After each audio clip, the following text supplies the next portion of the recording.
Amasuhuze kandi mbifurize kugira umugoroba mwiza w'itariki ya 18. Iyi ni Inkubi Media TV kuri mwe mwese mukomeje kubana natwe, namwe mwari mumaze igihe tutabana mukaba mwongeye mwagarutse. Nk'uko mubibona rero dutangiranye na fagitire imbere yanyu iriho ibirango bya AFC Alliance Fleuve Congo, aho hariho fagitire y'amafaranga atari make miliyoni 65 z'idolari. Ibya mafaranga ndaje tubive imuzi n'imuzingo.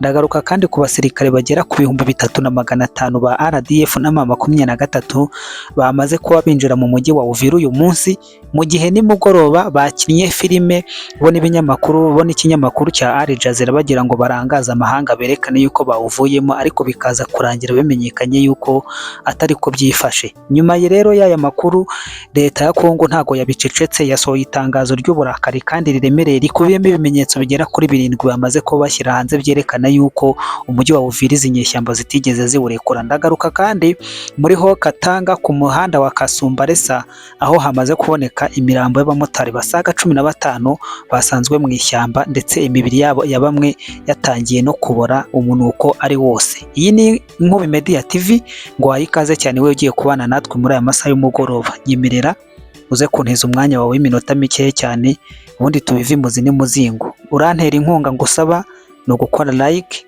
wanadusigira igitekerezo cyawe kandi wanakora share, ugasharinga 1 2 3 maze tukongera tukazamukana ku muvuduko twahoranye. Nta utinze rero cyangwa natindiganyije, reka dutangire gutya. Bishajua habari yote banafente kama banatoka, lakini ni milima balenda kuzunguruka ili bangalie gisi batenda piga mabaraka Fizi kule na kuendelea mpaka Kalemi. Jua kama magari zao za kipolisi ziisha ingia, banaleta ba polisi bakwabo banamwanga mule kutoka Rwanda, pengine Kichange, kusema kama wao ndio babakiane Uvira, lakini wao wanaenda kumilima ili ya kwenda kudestabilize Kalemi. Bakwe hange batu, bakwe hange hange. Alerte, alerte, alerte, alerte. Distraction ile bikwamo. C'est une distraction que l'armée rwandaise fait. Sai kunaingia gari zao karibuni 6. À tout à l'heure, 6 véhicules rwandais viennent d'entrer. Za chakula na gari zingine za ba polisi remplis de nourriture et la police rwandaise. Ba polisi banakia na mateni ya kipolisi. Ils viennent avec la tenue policière.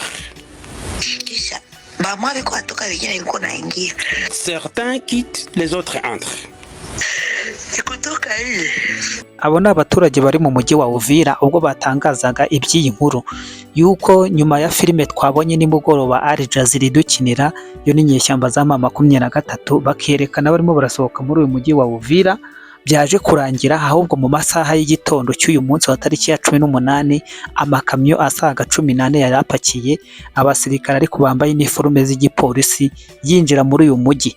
Bikavugwa neza yuko RDF yasohoyemo 25% yinjizamo 70%. Bikasobanurwa yuko ngo muri izi kamyo nibura habarwa yuko hinjiye abasirikare bagera ku 3500, ariko bari mu mwenda w'igipolisi bakavanamo abasirikare 5 cyangwa 1500 aribo mwabonye muri ya rompo ya Uvira bakata imbere ya kamera ya Al Jazeera bifotoza. Bakaba rero ngo nta handi berekezaga mu bice bya Fizi, mu misozi miremire ya Haut Plateau na Moyen Plateau muri Fizi, ariko bacungamiye ku cyerekezo cya Kalemi kugira ngo bajye kuyistabiliza. Uyu mudamu nawe akaba agarutse avuga yuko we yabonye imodoka zigera kuri 6 zihetse abapolisi, ariko ngo nibiryo. Reka nkubwire mama wanjye, ntago ari abapolisi, abo ni abasirikare bambaye uniform ya gipolisi, ahubwo bari baje gukorera mu ngata bagenzi babo. Ni filime rero yaje kubi ikinwa nimugoroba wa tariki ya 17 ahagana mu masaha y'isa moya saa 12:40 zishyira saa 2 gutyo muri iyo distance, aho bakinnye filime bakahamagara umunyamakuru wa Al Jazeera, aho yaje agatera kamera ubundi bagatambuka imbere ya kamera rwose nawe akabifilima live.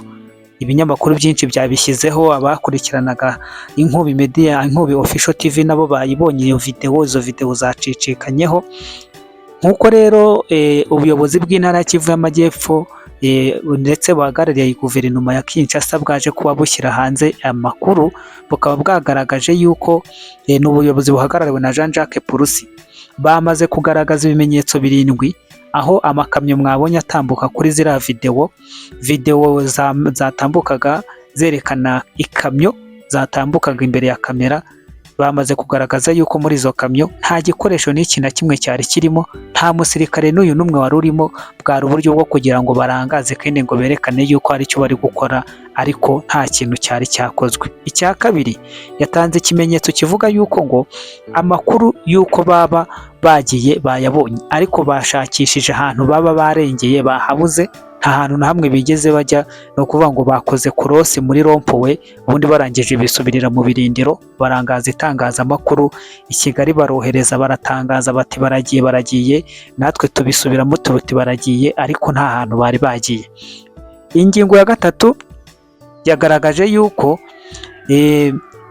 aho kugira ngo bagende, mu gitondo cy'uyu munsi haje kumenyekana yuko hari abasirikare bagera ku 1500 aribo bariya mwumvise bari abantu bavusubiragamo, bafashe inzira bakerekeza haze nka Kashekebwe. Ahangaha ni mu misozi ya Fizi, aho bagiye bakajya kwiyunga kuri Twirwaneho, Ngumino, Red Tabara na za FNL Nzabampema, mu buryo bwo kugira ngo badestabilize cyangwa bateza akavuyo n'akajagari ku bice bya Karemi. Mbibutsa yuko iyi Karemi ariho hariyo cya kibuga cy'indege kipakiyeho ikintu cyitwa igikoresho nshuti zanjye. Bikavugwa neza rero yuko ba basirikare 5 bandi bavugwaga harimo umugabane wabo wafashe agisi ya Makabora Baraka, bakaba ariho bajya bakajyana. Iri tsinda ryagiyeyo ni itsinda ngo rikoresha intwaro ziremereye, cyangwa kampani, niba ari kampani, niba ari batayo, niba ari paratuni, ntabwo mbizi uko babibara. Ariko hagiye y'itsinda ry'abarwanyi bakoresha intwaro ziremereye, aho bagiye kuri agisi ya Makabora Baraka, kuri birometero bisaga 9 byonyine uvuye ku mujyi wa Uvira, aho bari bajyanye bya bibunda byabo bya artillery birasa kuri distance ya kure. Ayo ni amakuru yamaze kubashyirwa hanze na Jean Jacques Purusi. Icya gatanu, yagaragaje yuko abasirikare ngo ba RDF, nk'uko ibyamakuru byo muri Kongo bivuga, murabizi ko babivuga, ariko u Rwanda rwo rukabihakana ko nta RDF ibayo, ariko bavuze ngo RDF yari rikavimvira, ntibigeze batera n'intambwe ngo barenga umutaro byibura bagera hazwi nka Kiriba, atishwi bagumye aho ngaho. Muri iki gitondo cy'itariki ya 18 bikavugwa neza yuko uretse kuba iriya myenda y'abapolisi bari abasirikare bagaragaye bambaye, mu mujyi wa Uvira nanone hagaragaye amasura mashya y'abantu batazwi iyo bavuye n'iyo bajyaga, bazengurukaga muri uwo mujyi bambaye igisivile, ariko ngo badasanzwe amasura yabo agaragara muri iriya santere ya Uvira. Vuga ngo ni abantu bashya batari bazwi, ari nacyo cyaje kuba kivuga yuko ari aba RDF na M23 bari bihinduye bakambara civiliyani kugira ngo bajijishe cyangwa bayobye uburari. Ikindi cyaje kugarukwaho ari nacyo cya 7 ni imashini z'uruganda rw'isukari rwa Kiriba.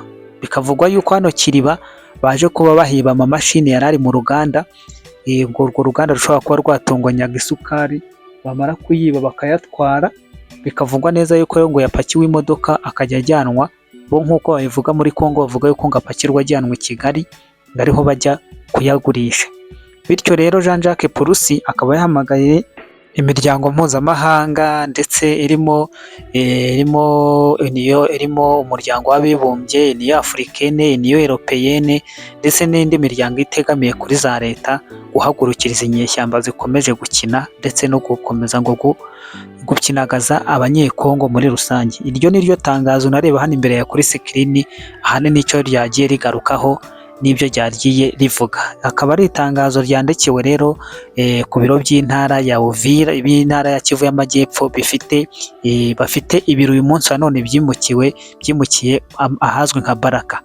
Nyuma y'ibi ngibi rero reka tugaruke kuri ya fagitire mwabonye twatangiriyeho. Ni fagitire, ni ifoto imaze gushyirwa kuri Twitter mu masaha make cyane atambutse, aho igaragaza yuko ngo M23 irishyuza guverinoma ya Kongo nibura miliyoni 65 z'amadolari yatakaje muri iyi ntambara kugira ngo ibashe kuva hano mu burasirazuba bwa Kongo kandi rekure ibice birimo na Uvira. tukaza kwibaza ikibazo gikomeye cy'utese mama ho izi miliyoni 65 leta ya Kongo iraza kuzitanga. Ese koko iyi fagitire ni leta ya Kongo yayikoze, ni izi nyeshyamba zayikoze? Dore yuko mubona yuko AI yarateye n'ikoranabuhanga ni ryinshi cyane ku bigendanye n'imashini, banayicura bakayishyira aho ngaho, ariko se iramutse yakozwe ngenda nkabona ahubwo miliyoni 65 ni nkeya hari barimo barishyuza. Simbizi wenda wasanga ari nyinshi, ariko ngiye ku ruhande rwanjye nkurikije ibibunda nabonaga, amasasu iki, ubusa amaraso y'abana b'ibihugu bahamenetse yagura miliyoni 65 mwogacwamwe. Namwe muze kumbwira iriya fagitire ndabona ari nto, ahubwo ngira ngo bakabaye bishyuza nka miliyoni nka miliyari imwe wenda hari y'idolari, bakaba ariyo bishyuza. Ariko se nanone ukabaza kwibaza uti kwishyuza ni kimwe, ariko se wishyuzwa we aremera kwishyura? Kuko ushobora kwishyuza ariko uwo wishyuza akakubwira ati vuga uvuye aho, ntabwo wigeze uza muri iyi ntambara, nabiguha naguhamagaye cyangwa nagutumye. Turabikomeza rero dukurikirane turebe ngo mbese amaherezo yabo ni ayahe. Ni ya macenga na bwa buryarya bwabo njya mbabwira, baba bafite imitego myinshi bagenda batega umwe ku wundi kugira ngo bakomeze banobagize umukino. Mukomeze kugira umugoroba mwiza rero, turaza gusubira nibiramuka bidukunde, bitemeye twazasubira ejo mu gitondo nk'ibisanzwe. This video is not default to promote any terrorist, violence or hurting. Our purpose and target is to inform and to teach, not to hurt anyone wherever. And I repeat that we never made this video to promote any terrorist or to promote violence or to promote any hurting. And our purpose and our goals is to inform and to teach, not to hurt anyone.